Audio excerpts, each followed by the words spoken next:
G'day and welcome to the Josh Wade Show. My name's Josh Wade. On today's show, we talk to Gretel Killeen. Now, I just want to preface, we spent a bunch of money to fly down to Sydney to do a bunch of interviews. The day I woke up to do the interviews, I had lost my voice. Who the fuck loses their voice completely 100%? I did.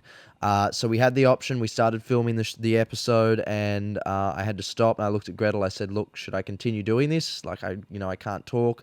I was worried that I'm going to annoy you guys with my voice." She looked at me and said, "You know what?" Basically, she just said, "Get some balls and do it." So if you get annoyed with the fact that I have no voice, turn it off, watch another episode. But if you can deal with it, it's a fucking great conversation. It was great to talk to Gretel, and I really appreciate her coming onto the show. We talk about the mainstream media. I mean, it's just a multifaceted conversation. And I'm just really glad that we got Gretel on, and I appreciate her taking the time to come on. She didn't need to, and she did. So enjoy the episode. If you want to help us out on Patreon, please do. You get to join a private Facebook group where we do live streams, life advice, all that sort of stuff inside the group. All you got to do is spend $3, or if you've got more, if your dad fucking is Kerry Packer or something like that, then you can spare us a little bit more. Feed, heal the world, make it a better place. For you and for me and the entire human race. I should make this like a World Vision ad for the Patreon. Just me on the side of the street dying. Enjoy the show. Help us out. Leave us a review on iTunes. I don't even know this is my show with Gretel Killeen. Gretel, my voice is gone, but we're going to go through this together, and you're going to come with us on this journey. Yeah, we should explain that I'm not sure you are, Josh, because I know Josh's voice very well, and this is some weird body snatcher thing happening. But you say you're not sick, you didn't kiss anyone, you didn't party last night, so God is speaking through you, and we're just going to go with it, aren't we? I think Lucifer is, actually. Do you? This is how he would sound. I think it's a bit attractive. It's got a Rod Stewart vibe if he was ill. But Rod Stewart also does things to get a voice like that. You've just been sitting at home knitting and stuff. I sing a lot. Do you ever go on YouTube and do karaoke yourself? I don't do it on YouTube, but I do compose great songs. Oh, you do? So yeah. You're a composer as well? Yeah.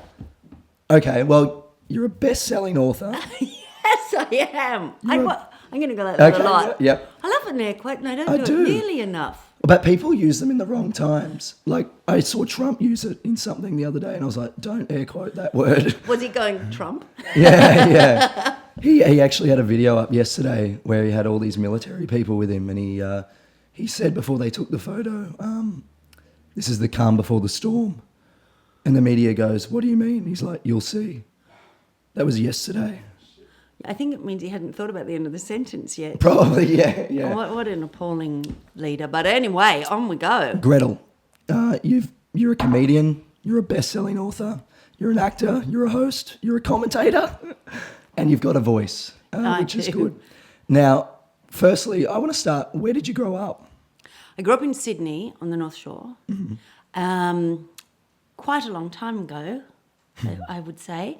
And that was a really straight upbringing, but I think there are some people who just have a different spirit, like more of a kind of creative yearning spirit, and that has probably been the big motivating force in my life. So the impact of where I grew up was that it was so straight I was suffocating really. Right, yeah. That's not a secret. I don't want to offend anyone who lives there. It's just a different character type, different beast. Yeah, I mean, I grew up in Townsville, and it was a similar thing where no one was like, I felt like a recluse.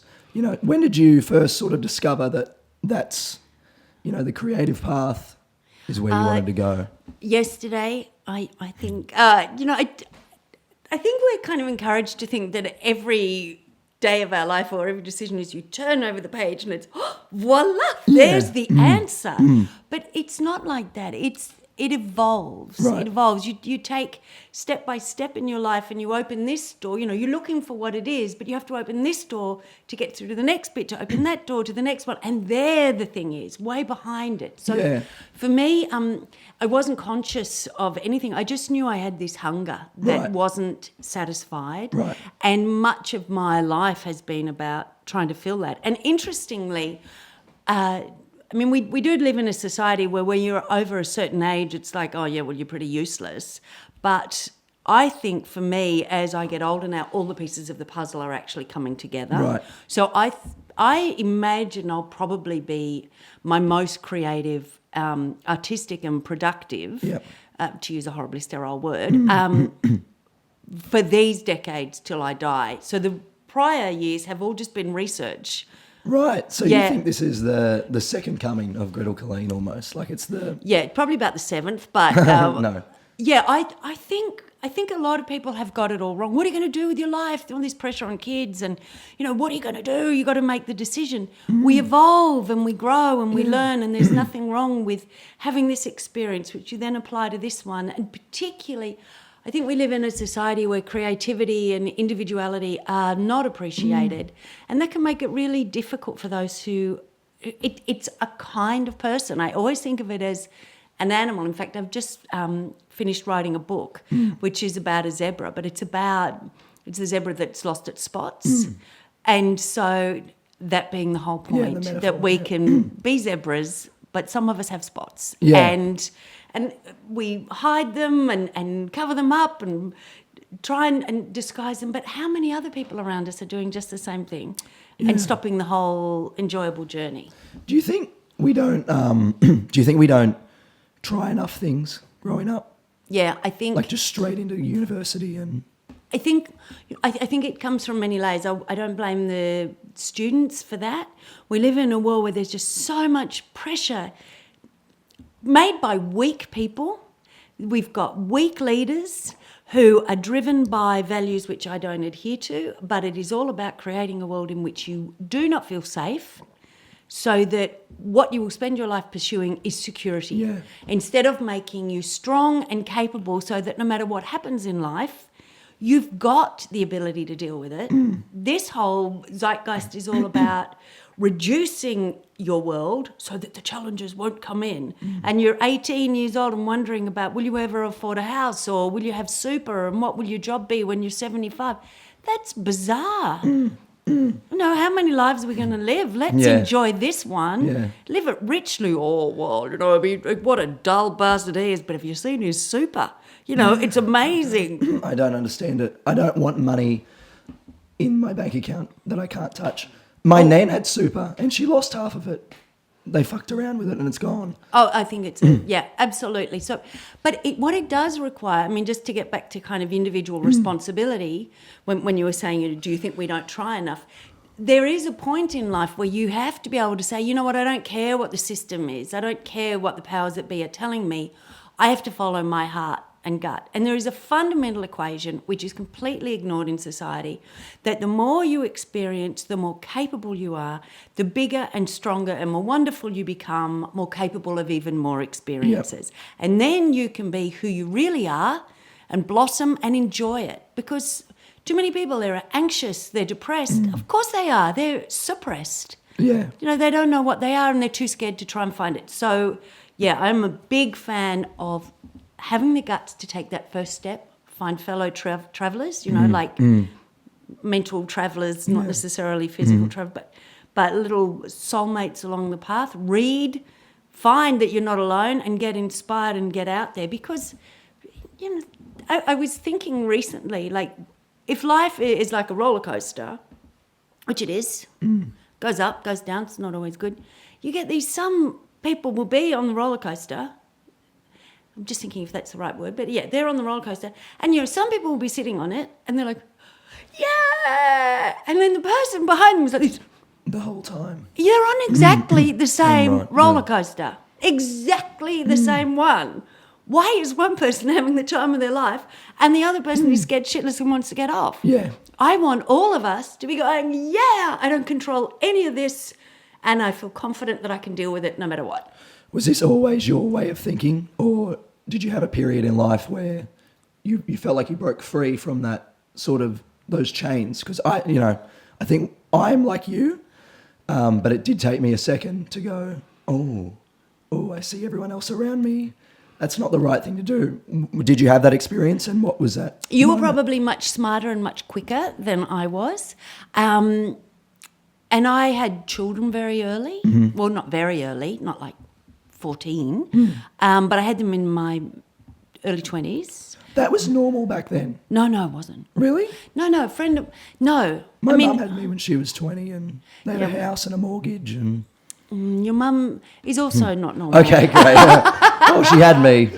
Well, like a friend of mine that I was at school with, her youngest son is 20 years younger than my son. Yeah, That's a mindfuck. yeah. Right. Yeah, so he's kind of another generation to my child. No, it wasn't normal at all. And I raised my kids as a single mum from 29 or so. So was there a time? No, I think you were more on board, and your mum sounds very cool. So she might have encouraged you. No, No. And how are your parents with all this? absolutely not. Again. No encouragement. And do you think, creatively, do you think that kind of suppression of that voice is part of creativity? It was almost like, I don't know about you, I was going to ask this next. Did you find yourself being not anti-authority, but, you know, if a teacher told you something, it was like, I wanted to challenge everything, play devil's advocate constantly just to, why? But were you playing devil's advocate, or was it simply trying to understand? Because for It was me, it was trying trying to to understand. understand. Yeah. I wasn't being naughty. I wasn't it was. being- yeah. It was just, but that doesn't make sense. yeah. So a bit of a why, kid. yeah. Why? And I love logic, and I don't mind if we step off the cliff and then the logic begins. But Has to even come. absurdity has to Yeah. have some form of logic, Yep. or else it's just chaos.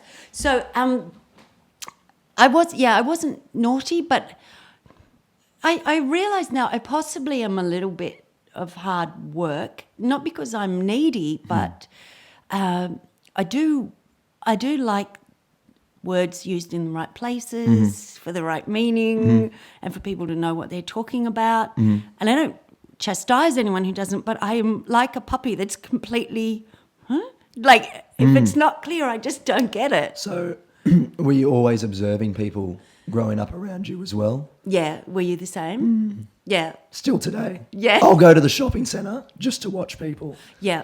And if you were to ever go on a That date, sounds sick, by the way. yeah, I think we need to put kind of a legal framework Yeah, around that. yeah. I'm not watching a person. And you're not filming them No. in some weird way. No. But that's the inspiration is how do other people operate in this life that I'm also a part of. I find that fascinating. And the big one, I think, is watching relationships. What are they doing? What are they talking about? Did you, like for me, and I'd like to know this about you, were relationships a big thing in your life? Like, did you go through a lot of them, or was it like one person? Do you find yourself, because some people need that, I need a voice, but Yeah. some people need that, Do you want me to put comfort. a spell on you? Oh, please. Okay, wait a minute. Just lower your voice like that. Well, no. We tried. Some people need comfort from other people constantly. Like I know creatives that they need that hug, that reassurance constantly. Are you independent in that way? I am an independent person. And I can't stand just having someone around for no apparent reason. Like if you're going to do something useful, like fix the shelf or, Yeah. that's cool. Or say something amazing or introduce, Yeah. be funny or introduce something to this world Yeah. of my head. A recipe or did you check this out? Or I was wondering, something that takes you out of your own world. But I don't think many people are that. They're not like that, or otherwise there would not be people having babies in the world. What do you think of like Tinder and all that? Like in this new world that we're living in, where it is so accessible, it's on tap constantly. It makes... Is that going to affect us?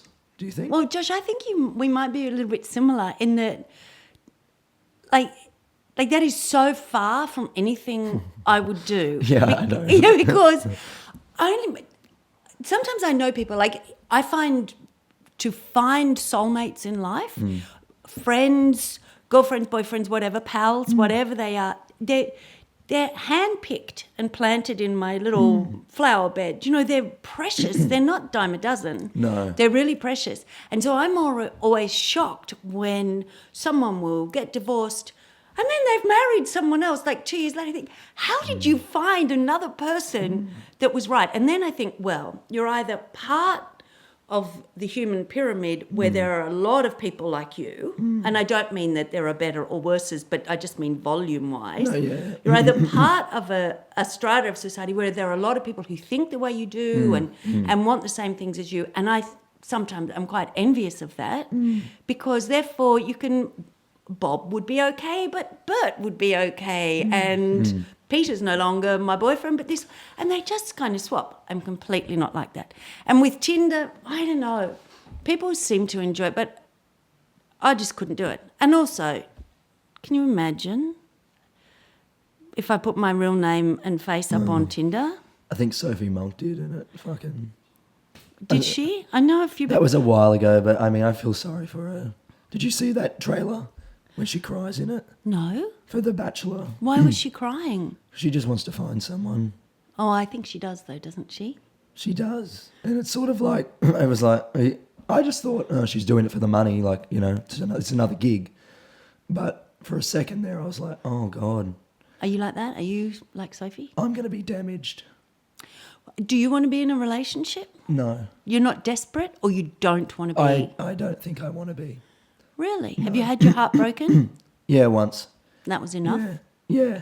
Really? Yeah. That's not very resilient of you, Josh. Well, I mean, I can't even go into it, but I mean, I don't really have much of a relationship with my parents, not like none of my family. I put too much trust in one person, and we were too young. It's not her fault. And I was an asshole. You know, I was one of those guys that was like, you can't speak to any other male, like, you know. Josh, It's how 17. were you? That's Yeah. horrible. But I was living with them. Like, I didn't live with my parents. Like, it was straight into it. And by that point, after that broke off, that's when I went, it's all me now. So I don't even... Do you think that is weak? No. And I'm not passing judgment because, you know, fellow traveller in a way, but is it that you're not interested or you don't think it would ever happen or... Well, this is how I think of it, and I think you will be similar, because what you said before sparked something in my head. I would like a relationship one day, but I have to have a voice, and I want it to be someone that I will stop my world for. Like, I cannot afford to lose you. You're that good. Otherwise, I am not interested in playing silly buggers. High stakes? I mean, that's a high benchmark. I know. And I get it. But I'll die happy if I don't get it. Like, I do like my own... Yeah. I'm selfish now, I think. You're very young to have old man habits. Oh, okay, here's one for you. I think I'm like a 70-year-old soul on the inside. Old, cynical, and I've obviously got the fucking vocal cords of one as well. Did you grow up religious, spiritual, like... I grew up in, we used to have to go to Sunday school Methodist, Yep. which is all about joylessness and hard work and work ethic, and singing every song like it's a marching tune after war. Yeah. You kind of live life, look, there could be very different Methodists around, but it's absolutely the antithesis to what I believe, which is let's enjoy this and see what happens. No, it's about punishment and sin and you're not meant to enjoy yourself at all. The spiritual thing, it's so hard to use that word, isn't it, without sounding like a knob nowadays? Yeah.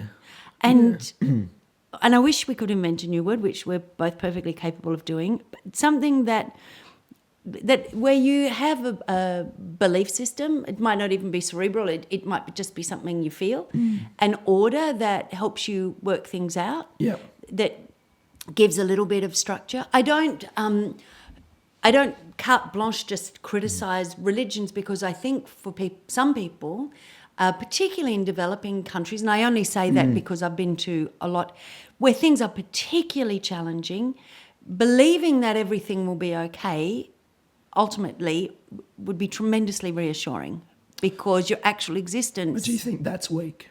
No, No. And in my life, during terribly hard times, I think, it actually gives me comfort to think that as part of the big picture, I'm in the right place at this moment and it will all be all right. Yeah. And you know what? Have you done that before? Yeah. Yeah. And it's not to do with God. It's just religion, philosophy, all spirituality. We're all just choosing, do I want to believe in something nice or do I want to believe in something, we're only here on earth and then we die and then we just become dust.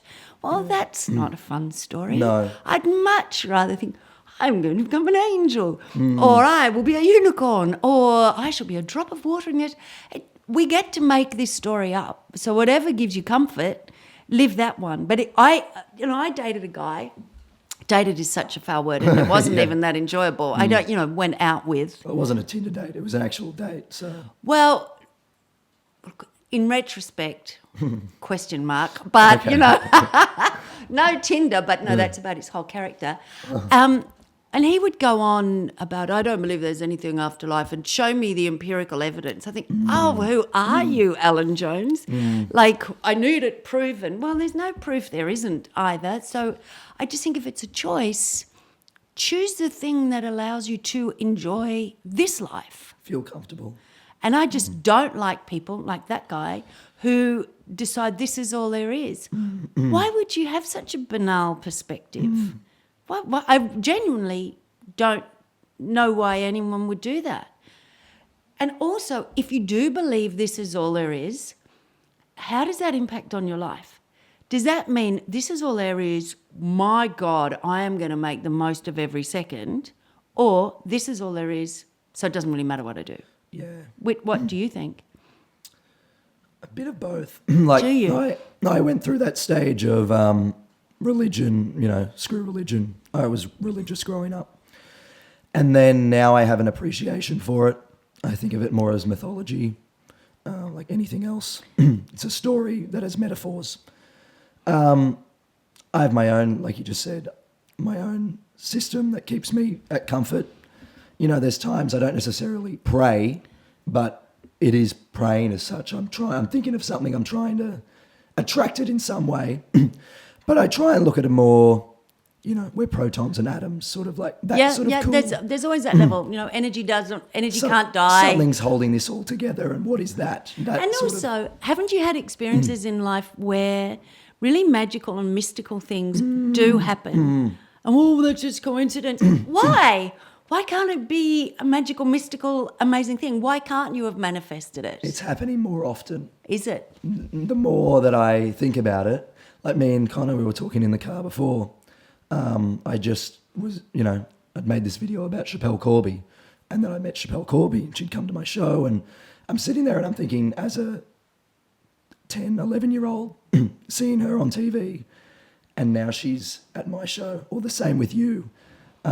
It's like, how did this all come into play, like me sitting down watching Big Brother as a kid. But inversely, did I manifest you, Josh? Maybe I've made this happen. Who knows? Well, you said yes to it. I mean, you didn't request to be here. No, I didn't. I said yes.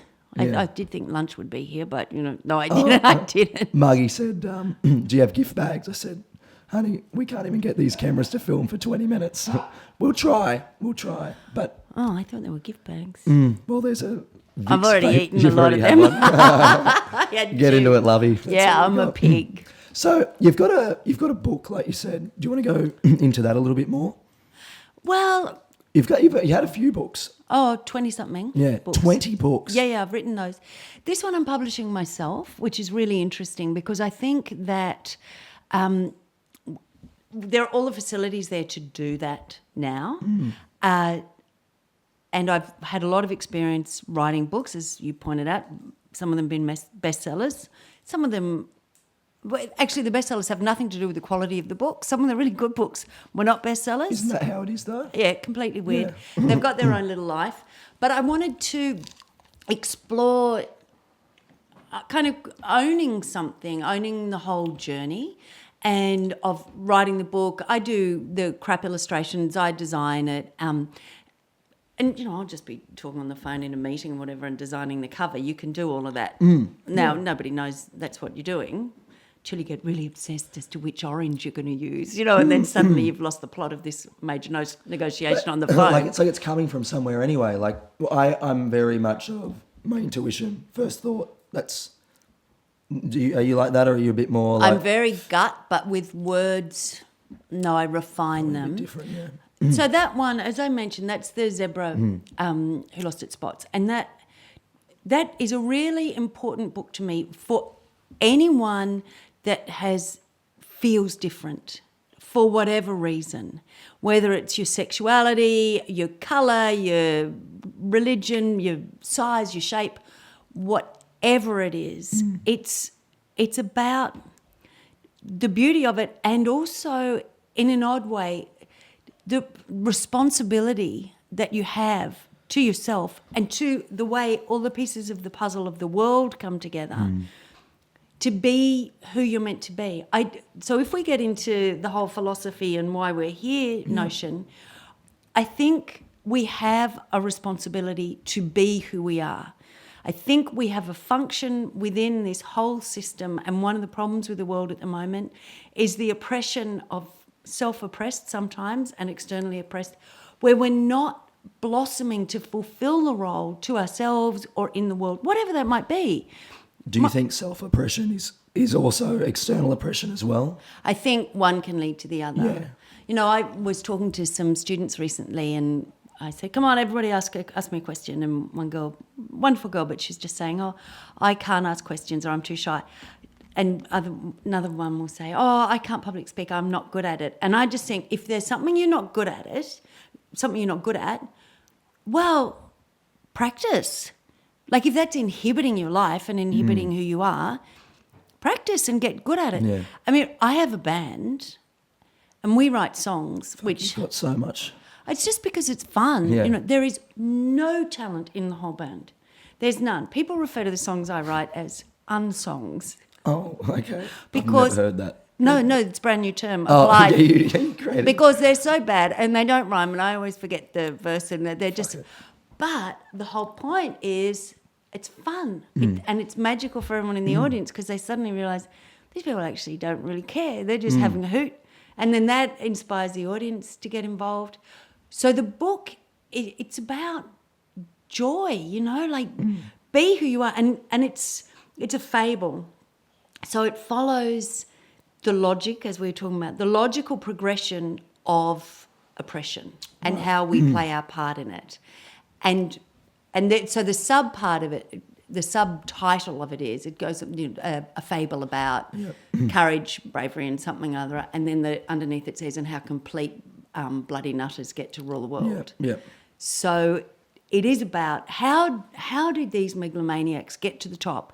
Because we all actually let them happen. Yeah. And we let it happen because we didn't speak our minds or we didn't fulfill our role. So that's that book. But I'm a big believer in uniqueness and giving strength to people who are different, because in our society we're encouraged to think that they're weaker and not as vital as a boom car. Yeah. But I think they're uber vital. Yeah, I agree. I wanted to ask about, obviously with the internet and everything, it's a whole different kettle of fish, because everyone's commenting and you're constantly up for grabs. Anyone can say whatever they want, whenever they want. But, you went through a period in your career where you were on TV every single night, prime time TV every single night. I don't think anyone can understand how insane that is, like to have that many eyes on you constantly and to be just waiting. Everyone's waiting for you to slip up. They're waiting for you to fuck up, so they've got a story tomorrow. How did you go? How did you go weaving through that for so many years? I was never thinking anybody was waiting for me to make a mistake. They probably weren't, but, if you did, that they would be ready there. I think it was a different climate to now. And this is all part of I find it absurd that we teach non-bullying in schools and you should stand up for yourself and whatever. But as soon as you're outside of that, you look at Parliament, you look at the way politicians speak, you look at the way corporations work, and it's greed is the motivation, and it's all about short term. I can't even use the word vision. They don't think of the consequences of their action if there's money that comes in. And so bullying, but when you're in the home you're also watching television shows where people are bullying each other. But at school, when your kids get to school, no, don't let anyone bully you. The whole thing just doesn't even make sense. No. So I think that has got worse with social media. There are very good people out there, and I would imagine there are far more good people than dickwits. Yeah, the dickwits are loud. The dickwits are loud and have a lot of time to be a dickwit. But what that does is it means that people think it's okay to see everything with a negative skew and see, what are you doing with your hair? You look like a fat mole. Well, thank you for I that got that wisdom. last episode. Yeah. Really, I had my hair all out, straightened, and it was like, this is what I want to ask you is, do you think we're worried about the external? What am I wearing? How is my hair? Like, you see that? I mean, we saw it with Julia Gillard. Like, it was like, what does she wear? Like, nothing, none of it matters. None of it changes anything at all. But we love it. It's shallow. And I think But that is why? all part of, because I Why think are we there's like that? a big laziness of thought. We've been given a lot of permission at the moment that it's okay to bully. As I was saying, it's okay. I'm so busy. You know, like, what an arrogant society we are, busier than anyone's ever been, ever.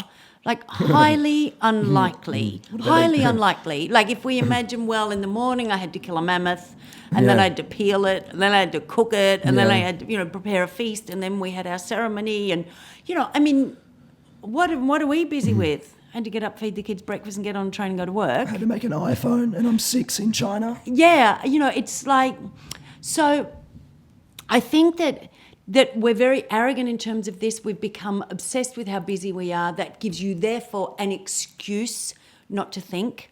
I'm so busy. And then that provides an outlet for all these organisations that are producing little bite-sized, little sound bites, little capsules for you to think and then regurgitate, and on we go. And that allows all of this to happen. And that means that you can have entire publications or entire websites or television shows where we will judge, even to this day, the content of a woman's speech by what her collar was doing in her outfit. But, I don't know if you find this, Josh, but I can wear a Hessian bag, and some days I will look like a potato in the Hessian bag, and other days, if I'm kind of happy with where I am and who I am, I've just got this pizzing thing going on. Doesn't matter. It's got nothing to do with the external. It's what's radiating from inside. Does that make sense? Yeah.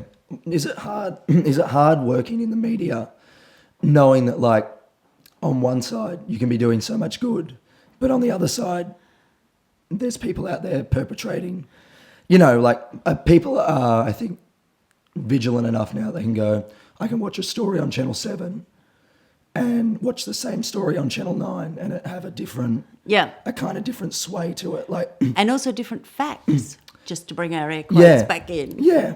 So is that hard to be in it, but then also be able to stand back and go, I can see what's taking place here, and no, it must be a push-pull thing, surely. I think the really important thing is to know who you are. I always feel like it's standing on your own 2 feet. Barefoot is what I always imagine. Your feet are on the ground and you're solid and you're calm. It's okay. I mean, just to mix 1,000 metaphors, whether it's the true north or what your value system is and all of that business, and being bold enough to express them. Yeah. I think that it is just so important to actually say what you think. I mean, even, I've been a little bit heartbroken even during the marriage equality debate that anyone I knew was voting no. Do you know anyone who is? I do, but I've got 2 views on it. Yeah? In the Gold Coast, where I live now, I saw a big billboard that said vote no for freedom of speech. Now, I would consider myself a libertarian as such. Do what you want to do. As long as it doesn't affect me, I don't care. Don't bring the freedom of speech argument into this territory. It's got nothing to do with it at all. That fucks me off. If you're coming from a religious standpoint, and if that's what you totally believe, then fine. I can respect that. That's your opinion. I don't agree with it, but I'm not going to demonize you for it. Do you feel like there is... Yeah, I don't think you agree with that. No, I don't. What is it about? Because I just feel like, as much as I think it's common sense, I have to understand that other people have always different opinions to me. I think that some people appropriate religion and philosophy to justify a weakness or a fear of their own. And I think that religious texts can be interpreted to endorse what might be a really actually unpleasant outlook. And I think it might be convenient that you can interpret the Bible or whatever the publication is to suit that. But there are fundamental cruelties, having been bullied in life myself and having been ostracised for different reasons, and maybe you have too. I can only begin to understand that this is a terrible discrimination based on nothing. There is no justification for it.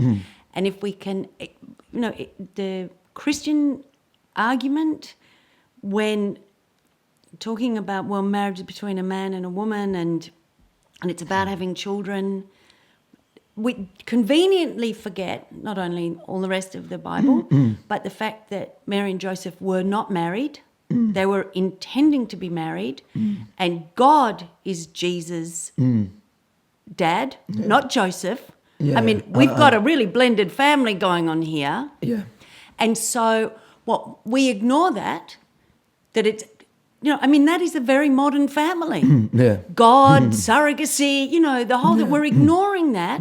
We're ignoring the fact that they didn't tick any of the boxes, and yet that's the role model. You see, so no, I cannot accept it. Yeah. I think that we cannot we can't approve discrimination in some ways and then say it doesn't apply there. You must have a logic, and you must have goodness and kindness. And I think the propulsion at the moment toward greed and self-servingness, the negative ramifications of that, I think, are rife throughout society. Okay. What do you think then about, just in general, someone brought this up to me the other day and I was stumped, and I'd like to hear your thoughts. They asked me why straight marriage was ever introduced to the government, and why does the government have any involvement in marriage? The law is obviously with, next of kin and all that, fair enough, but why is any of it involved in government anyway? Marriage is a religious ritual as such. It is also a legal document, I think, so I guess that's why they poke their noses in and how. But how did it become that? When did they Well, do it's that? really interesting because in many societies they talk about the distinction between the law, politics and religion. That's what I mean. Yeah, no, the whole thing gets blurred, but this is yet another convenience. The other thing is, and this is, I find it tremendously arrogant for humans to speak on behalf of God, but I shall now speak on behalf of God. Go for it. And what I would say is, if I'm the father or the mother, let's assume we don't know what sex God is, Yep. and why would I create everybody but only like some of them? It's so flawed.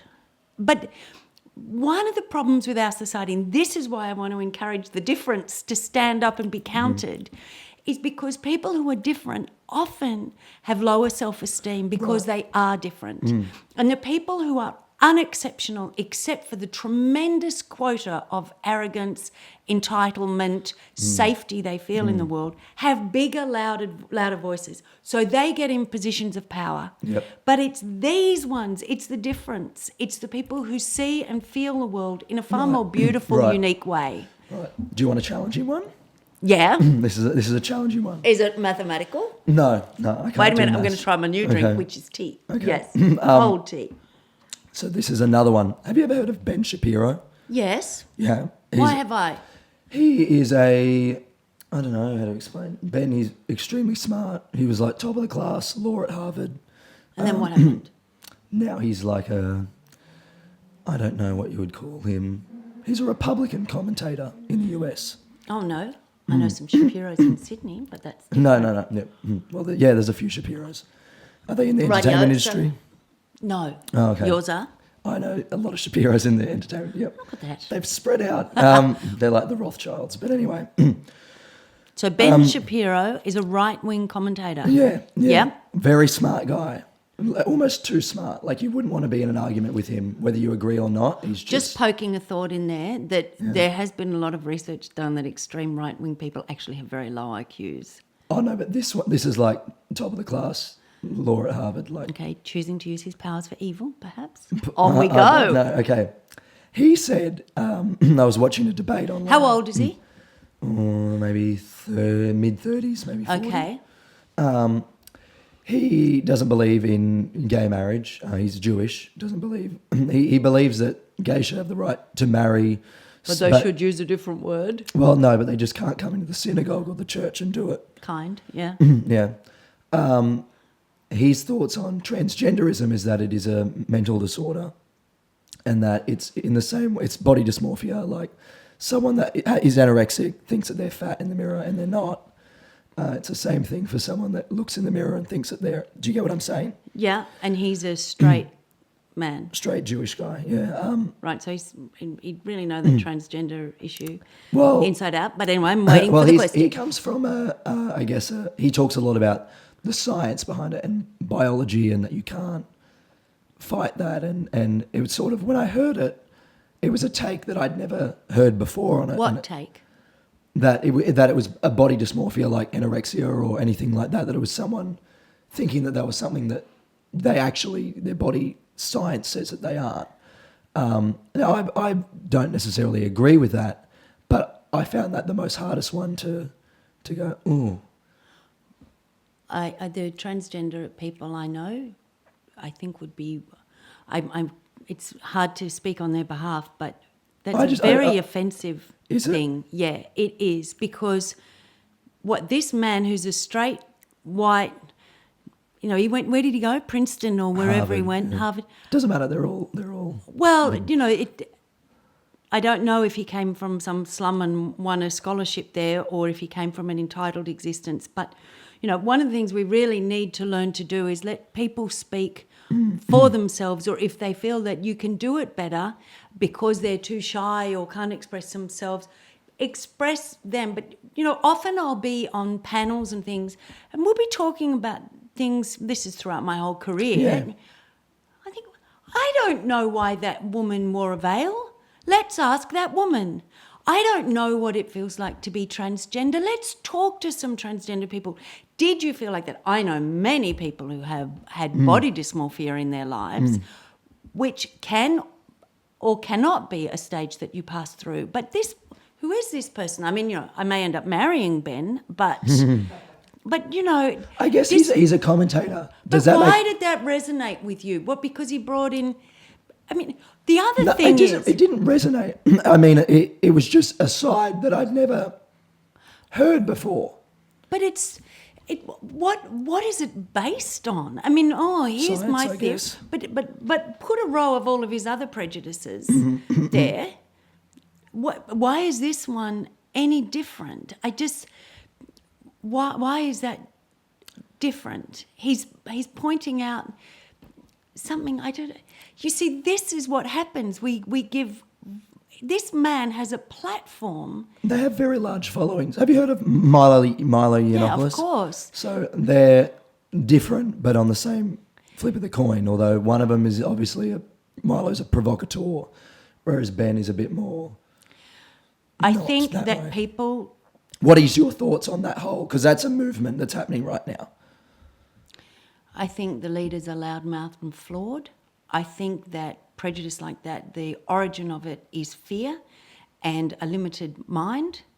And I think it is unkind. And I think every effort whatsoever should be made to embrace and understand difference. That is what I think. And this guy that you're talking about who went to Princeton and or wherever he went. There's a bunch of them. I know, there's a bunch of them. They've got the platform. And just to go back to the point I made before, just because you have the ability and the platform to express yourself does not mean you're right.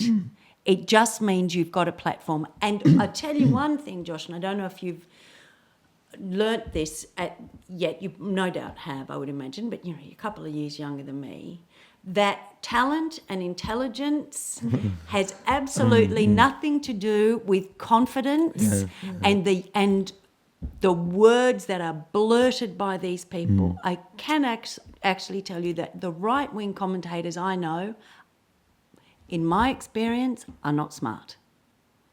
You just can't be. But is that because you have a different point of view? I'll play devil's advocate there. Because there'll be people that'll watch that that'll go, nut bullshit. No, because it's about the selective absorption of information and the ignoring of facts, and also not opening up your heart and your mind to being human on earth. It's a narrow, mean little way to exist. So what they would argue is that the left is being to, shut down. You can't say that, you're hurting people. Offence isn't anything. That's their argument, is that being offended doesn't mean anything. Yeah, but I don't want to be... There's a lot of ground between the far right and the far left, and I don't want to be an advocate for the far left. Yeah. No, I don't. I mean, personally, I would rather hear someone say those abhorrent things because then I know they're a knob. Yeah. I'd rather hear that because then I think, okay, got you, mate. Yeah. Okay, I know what I'm dealing with there. I'd rather that than someone being all sweetie smiley and acting, betraying their own thoughts to kind of seduce you intellectually or whatever it is and not showing their true selves. I genuinely believe, Josh, that we are at a moment in time where the whole human factor has been ignored. And if we look even at this notion of the biology and the alleged dysmorphia, what these people do not do is look at the spirit of a person, the intangible, the spirit, the soul, the actual essence. Who are we? What is that magic of being human? And you reduce it, as we say, this reductionist theory, not you, but whoever, reduce it to tangible rhetoric of cruelty. Okay. And that must be avoided. But we live in a world where everybody wants it to be quick because of our alleged busyness and our laziness. Tell me more. This is based on what, Ben? Let's invite him over. So, Ben, your understanding... Also, can I just say... I would love him to be here. Having known, and girls my age, many of us had eating disorders... That is also not reduced to body dysmorphia. It is a multifaceted, very complex issue. But it's very easy for a white middle-class guy to pass judgment on all of these things, none of which are his life. What he can pass judgment on is being a white middle-class guy. That's what he can do. Right. But my proposition, and I think it's... Do you feel like they're being oppressed? Because they would argue that. What, by who? I don't know, but that's what they think almost. Not all of them, but they say that their voice is being... By who? Shrouded by, third and fourth wave feminists. Well, that it's all the white man's fault. It's all... Well, does he say that? I don't know. Well, a lot of them do, that the patriarchy is still a male's fault. Well, patriarchy, by its definition, is about male power. But, I'm not going to fight their fights. He's got all his platforms. He can do his song and dance. Okay. I'll YouTube him and go, you are a fool. Oh, yeah. I can't wait to meet you. I'd love that, to see that. Just a vision of you watching Ben. It's really interesting, though, how unthought so many of the responses to this kind of thing are, it's feminist, or it's left-wing, it's hairy arm-pitted, whatever, it's mung bean eating, or it's whatever. How ridiculous. It's people with a point of view who are expressing themselves. I don't understand the politics of hate. I don't understand the politics of division, and I don't understand why these people are not embarrassed to be perpetuating causes that only serve themselves. Why do you think they have a platform? Like, what is the root? Why did they get that platform? Like, why do people listen to their stuff and go, I agree with that and I think that's right? I think sometimes... Because you can't... No, I mean, even though you think it's wrong, and some people might think it's wrong, there's a large group of people that think that's right and that you're wrong. And I try and stand out and look at the whole thing and go, oh, this is... Do you really? Yeah. I think I'm an So you alien. really have no... You readily absorb that. I do, but I don't have a dog in any of the fight. I don't care. I want people to be happy and I want people to have a good life. Yeah, but I feel like it's too far gone. Do you? You're giving up. Yeah.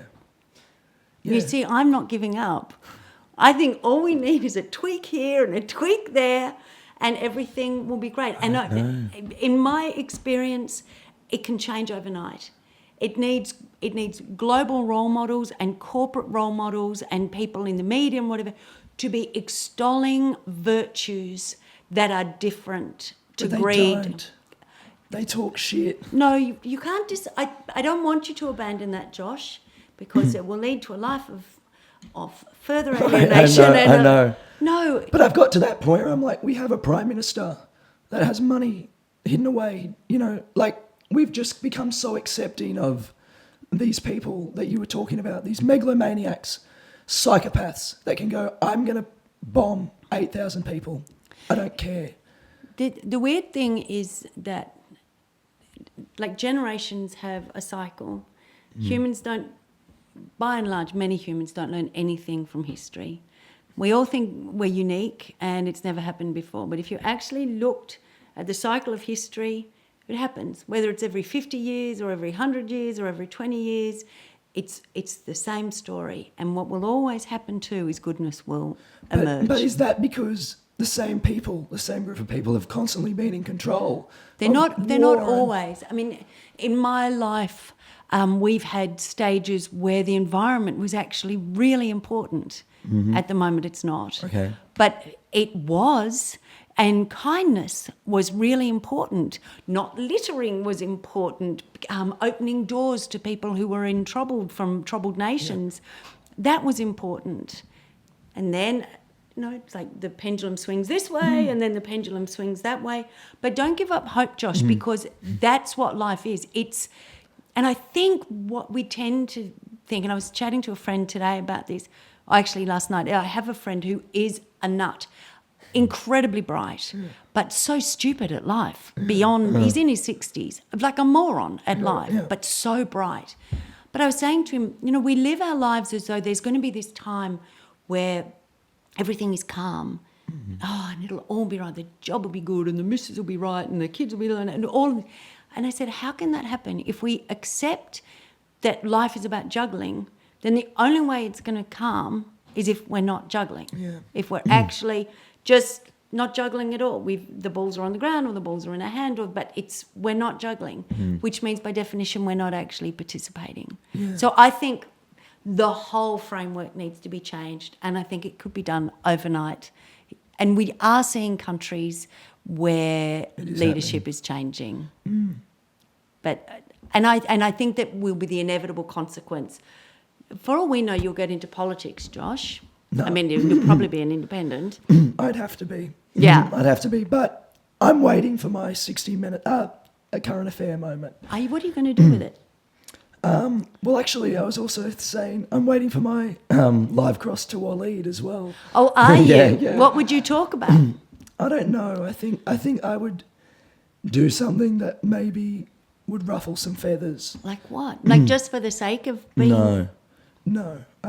There's a few things which we'll talk about later, not on camera. But but there are things where I go, if I make this decision to go down this path, then I'm going to be the number one most hated person for a second. Not by the public, but by the media. I won't be number one because this is I'd love to ask you about it. Wait, may I ask you a question? Can you just hold on to that question? Are you like a really right-wing person? No, disguise? no. That's not what I'm saying. Are you a hater? Are you a mean person? No. I'm a lover, not a fighter. Non-practicing. Yeah. Yeah. But I feel like it's very easy once you're in this industry, just for a second, to sort of go, oh, I see how the game's played. It's funny how it works. It's not black and white like everyone thinks it is.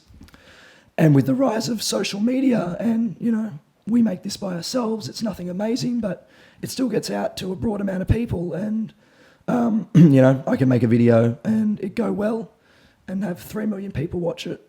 Yeah, it might only be 5 minutes long, but it's gathering more views. It's scary to traditional media. So I'm so sorry, my voice is fucked, but I hope you understand what I'm saying. Pardon? No, go on. It's scary to them. So it's almost like what's happening is we're seeing a shift in the media landscape where if I want to, or if someone if you want to tomorrow, you go, I'm launching the Gretel Killeen News Network. We'll live stream 6 o'clock every night, and I'm going to give you the news my way. That's not good. And anyone can do it now. And you don't have to go through those hurdles anymore. So do you think we're going to see more of a rise in independent media in Australia that could be not awesome? I don't know. What do you think? I think so. I mean, Clive Palmer is suing Rupert Murdoch at the moment. I think because of media. he might be suing a few people. Oh, I'm sure he is. But the fact, CBS just bought Channel 10. What? Well, the thoughts of Australians is being controlled by a few people through the way that they report on things. I think the biggest issue seems to be emerging is the silo effect of once we get Facebook or our online connections are all siphoned for us in particular. Well, you were interested in this, then you must be interested in that. Yeah, so keeps you in I a think bubble. that is actually pretty troublesome. But one of the really interesting things that has happened with the development of social media is there's a lot more conversation about news. So when I was growing up, people never talked about politics. There is no way in the world I would know if you're a yes or no voter. Yeah. I wouldn't. I mean, people tell you what they earn now. I would know. never tell someone what I earn, but I'm really happy for them to tell me Yeah, what they yeah. earn. No one would have told you what they paid for a house. No. People wouldn't even tell you what their kid got in the HSC. It was a private world. You didn't talk about it. But now you get in a taxi. But the taxi driver is often very well informed in terms of what's been going on politically. So I think we've got the main featured media networks, which are of their type. I think we've got the online ones and the social media ones, which are not necessarily better or worse. Both are siloed. But then we've also got the conversation happening. And I think that's a really important adjunct to all of that. I think so as well. That's a really good point, because you're able to discuss, you're not just being fed it and you just take it in and go. Yeah. Gretel's social media stuff will be down below. I'm going to go have a strepsil. Thanks for coming on. It's a joy, Josh. Thank you. I think so.